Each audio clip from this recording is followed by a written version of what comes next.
Welcome back, cretins, to Nerd or Not. If you haven't heard the previous edition, then please refer to the description below to catch up. Now, let's continue where we left off the discussion with Miles from the Best Darn Diddly podcast. Warning. Warning. Oil level low.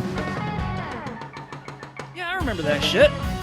Well, I'm the one guy who just absolutely loves Jar Jar Binks, and I was really disappointed that he got written out of these new movies. So that's what lost me. I was kind of hoping You're not going to get a lot of sympathy there. I am totally kidding, though. I would have probably actually that was totally a joke. However, the Jar Jar is a Sith Put down Lord. your comments and relax. Yeah, chill out, yo, chill. But if they went with the whole Jar Jar is a Sith Lord thing, he would have absolutely been my favorite character. Like that. I don't know if you've seen those theories, but they are amazing. Yeah. That's And one of my favorites. I truly do feel like that's where George Lucas was going to go, Uh-huh. and he just pushed out after all the backlash. But he does in interviews, like in somewhat recent, like in the last decade interviews, he has held on to the fact that he claims that Jar Jar Binks is, in fact, his favorite character in the Star Wars universe, and that's legit. Like he said those words. Like I think it's crazy, but he's the dude that created him, y'all. So I mean, I think he deserves to have his opinion. Yeah. It's starting to look like, yeah, he did have a direction he was going to go with Jar Jar, but then he's like, no, drop. I guess no. not. That was the theory is the prequel Puppet Master theory, right? Mhm. Where he was working behind the scenes to make all of these other events transpire, and then like right at the dead last second, he's a Sith Lord or whatever. And Well, I think like it was going to be like he drops the whole goofy pseudo Jamaican accent entirely, and it's just like, you Jedi fools. I was playing you the whole time. I'm not actually an idiot at all, or whatever. then we could have him voiced by Gary Oldman in that reveal. That would be. He's the only person I can think, the only human anyway, that could like sell that, earnestly. But hey, I'm just thinking about it in my head, and as much as I would love to see it happen, that would still sound like a terrible idea.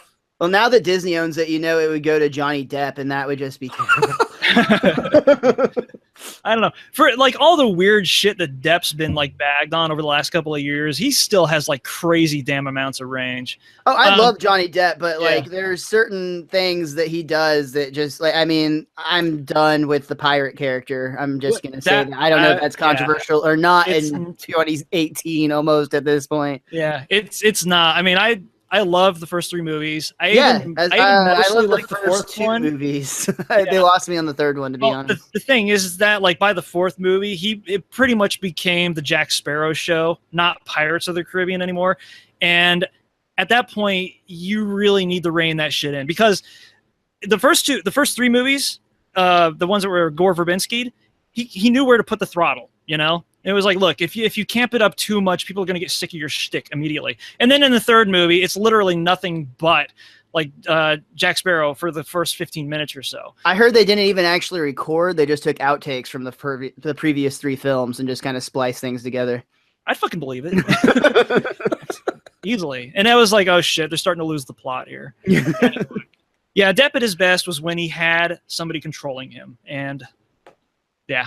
Well, I think that's evident. I don't know. I'm a huge Kevin Smith fan. I don't know if you guys share that with me or not, but he's been doing some more interesting films here as of late with Tusk, which I actually really enjoyed a lot. And then he did Yoga Hosers, which I did not so much enjoy. No. Yeah, he lost me a little. It's not like the worst. I mean, I saw it a couple times now, and I would watch it again in like a Kevin Smith marathon. But I will say it's easily my least favorite film that he's done. But Johnny Depp actually has it's kind of this Canadian universe he's creating, and there's a third film coming that I'm actually really excited about, and it's called Moosejaws. And it's literally, his description of it is like, we're gonna like remake Jaws, only it's a moose. And it's in Canada. And I'm just like, yes, Kevin, that is why you are on Earth, to be here for me to see that film. Thank you, sir. I'm on board. But there's a reoccurring character that Johnny Depp actually plays, because this is like a different shared universe apart from the View Askew-niverse. Yeah, exactly. And so he plays this. I'm not going to think of the guy's name, but he plays like a French detective. and it's exactly what you said. Like It's like Clouseau? yeah, something like that. And Huh. they literally, it's like, okay, somebody needs to be there to tell Johnny Depp when to like come back to Earth because he is just off this fucking planet when he's in that character. Yeah, I don't know. He's been given a whole lot of he's been given a whole lot of slack from Tim Burton and stuff, and I think there needs to be a time where somebody has to have a heart to heart with the guy and be like, look, do you remember your golden days? That was when you weren't fucking going haywire on the set. You need to have a focal point. That's when the fringe is its most visible and its most appreciated, when it's bound behind a purpose. So I don't know. I heard Depp on a podcast not too long ago where he's now claiming that music is actually the direction he's going with. He views himself as a musician who just kind of acts for money at this point, which is just like, that's a whole different level of celebrity right there. Good for that guy. Yeah, it's like, well, people aren't going to know him for that, but fucking, if you've done like X amount of shit and you become known for X amount of shit over the span of your career, if you get tired of it, just do something else for a little while. And you know what? I hope he doubles down and becomes, double success. I mean, good for that guy for trying. Yeah, who are we to definitely. say? He could be the next Tom Petty. We don't know. Good point. Although Tom Petty's acting career didn't really take off. I mean, when you start with The Postman, yeah, that's a launch pad built on a beach, not a very stable foundation. Sorry, something about Kevin Smith was. Nice. So is this Kevin Smith universe kind of apart from the one established in Red State, which was kind of where I thought he was going to like start going away from the universe? That's a really great question. And another movie that I absolutely love, but that movie was the shit. That was awesome. Such a good movie. But ultimately I really don't know. I'm just guessing here based on the fact that I've seen all those movies a bunch. I feel like that one, Red State, exists in its own world, but at the same time, if it were connected to this Canadian trio, it wouldn't really matter, I guess, because that's the thing with these first two films, Tusk and Yoga Hosers. Yeah, those are specifically, I think he's calling it like the Great White North trilogy or something like that. It's specifically, he's like fallen in love with Canada. If you've heard Kevin Smith lately, literally all he does is like sit around his ridiculously big house and watch his ridiculously big television and smoke a ridiculous amount of weed and then just come up with these zany ideas. So literally he's living my dream life. But I can't fault that. Yeah, that is just amazing. Like, and then people just keep giving him money to do that is the really cool part. But yeah, so he's coming up with these ideas, and apparently through his love of the show Degrassi, which is set in Canada, he has just like fallen in love with Canada. So he decided he wanted to make 3 movies set in Canada. And I don't know if those are connected to Red State or not, but I would guess no to it doesn't matter. Who could ask for a finer muse? Also, I mean, Canada. True. Oh, Canada. Hey, I think that's a song. Is it? Yeah, it's done by Justin Bieber. All right. Let's reel it back here. Sorry. Right. I wanted to ask earlier what theater you saw this at. You said Cinemark. I saw it at an AMC. And I wanted to ask if this would fall under the lines of spoiler territory. Some AMC theaters, a couple of them even here in Florida, I didn't see any when I went to see the movie, but they've been putting out these signs. And I'm going to read it verbatim. This is what the people see as they're buying their ticket or they're about to walk into the theater. The Last Jedi contains a sequence approximately 1 hour and 52 minutes into the movie in which all sound stops for a full 10 seconds. While the image continues to play on the screen, you will hear nothing. This is intentionally done by the director for a creative effect. Now, they pinpoint to the exact minute this happens. If you saw that going in, would this upset you a little bit? It's like, oh man, well, yeah, it's great. I don't have to freak out when this happens, but honestly, now I know it's coming. More than anything, it just makes me sad for humanity. Because there's been enough, but what that tells me is there's been enough complaints from people saying, oh, I think the sound went out in my theater partway through the movie. Can I get a refund or whatever the fuck it might be that they're saying? and they're like, no, dude, that's just a directorial decision that was made. It's a creative choice. It wouldn't upset me. I would be mildly concerned for similar reasons that you had described, but okay. Let's see if anybody can relate to this. Does anybody here have that relative or that person that they follow on Facebook or elsewhere that when somebody posts a marginally political story, their go-to response is, well, here's idiocracy all over, something like that? I don't have that specific family member, but I've been no comment. I'm not quite sure if it was a cliche yet, but I see it like a ton of times, and it's like usually here's a story from CNN, and then somebody compares it to the movie Idiocracy, which is of course an extremist fable. I love Idiocracy, great film, possibly a foreshadowing of things to come. I'll admit. Yeah. But, so like when that movie came out, I saw it, and I didn't think it was that funny, but I thought it would have made an excellent episode of The Twilight Zone. Dude, see, it's funny you say that. The first time I saw it, I also didn't appreciate it, but it's one that I kept watching because enough people wanted to see it that I'd be like, all right, yeah, it's not bad. I'll watch it again. And it's like each reviewing, it just got funnier and funnier and funnier. And I feel like that's a cliche to say. I'm almost annoyed at myself for saying that right now, but it's truly one of the only movies I really feel that way, where it legitimately does get better the more you watch it. I think maybe, and I got to try this out for myself now since you said that, maybe because every time you see it, it's at a different point in like your social or cultural evolution, so that you're noticing more things around you that are relevant to what's transpiring within the movie. And there really are a lot of professional wrestlers in politics. This is crazy. I know.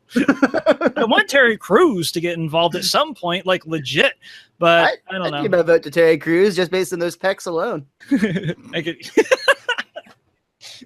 He could beat up the UN for all I know. That'd be great for us. Maybe not. Probably no. Never mind. No, but honestly, like anything that he's trying to get across, he's just going to go in shirtless and he's going to make his pecs dance to the rhythm of his bill as he's reading it. And everything that man reads is going to get approved 100% unanimously. It's going to be. He'll read it full volume too. It's going to be uniting both sides. It's going to. You know what? Terry Crews could be the hero that we need. He's the Luke in our saga.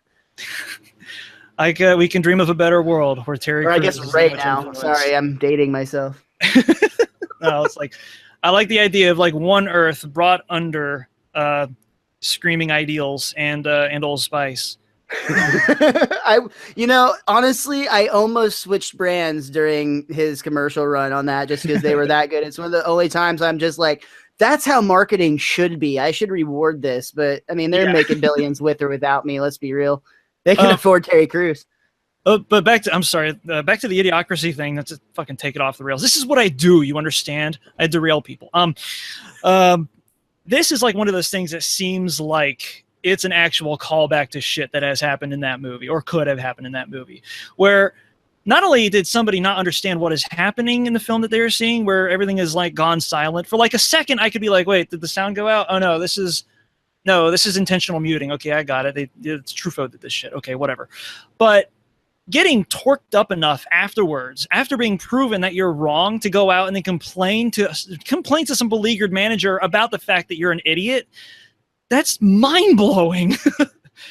That's like I don't know if that's like how close we can get to public displays of insanity in order to trigger Baker acting. Oh, but I forgot you used to work at a movie theater.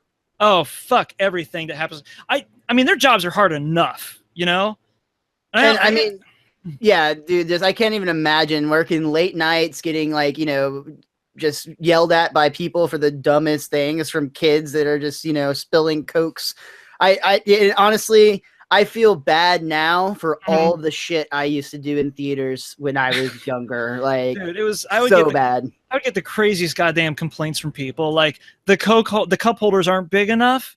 Could you maybe renovate the theater so that we have more comfortable chairs and we don't spill shit all over ourselves because we're savages?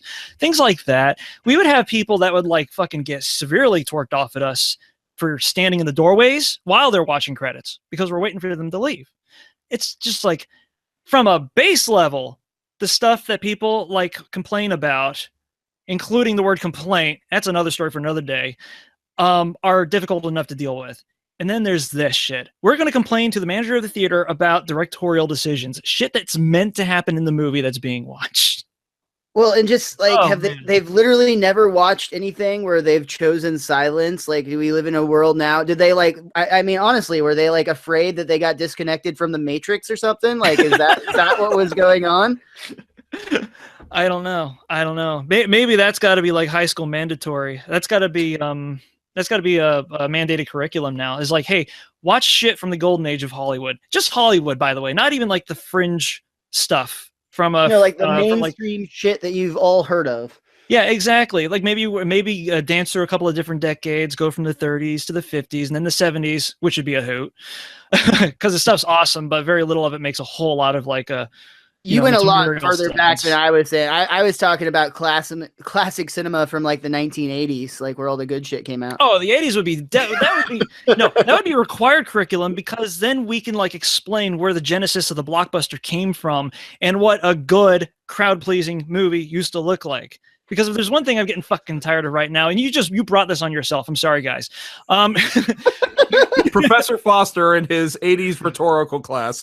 One thing I'm getting seriously tired of is people that go to see bad blockbuster movies that do get torn apart in reviews for arguably decent reasons or understandable ones. And their only defense is, well, it's not made to be a good movie. It's made to be a crowd pleaser.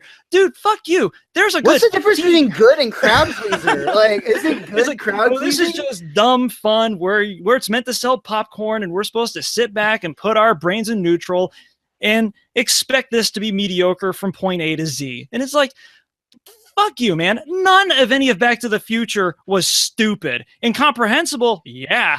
But there was not a part of that made me feel like an idiot for enjoying it, you know? It's just, it's so frustrating. I love Back to the Future so much that as much as I obviously love The Simpsons, I'm still mildly disappointed to this day that The Simpsons replaced the Back to the Future ride at Universal Studios. Me too. That's another thing. I want a world where we can have both, damn it. Both. Well, I understand where you're going with that, Miles. I felt a lot better when I was watching the pre-ride movie that they show when you're in the queue line. Yes, where they make fun of it. I love that shit. When I saw that, I felt much, much better about what had transpired in that property.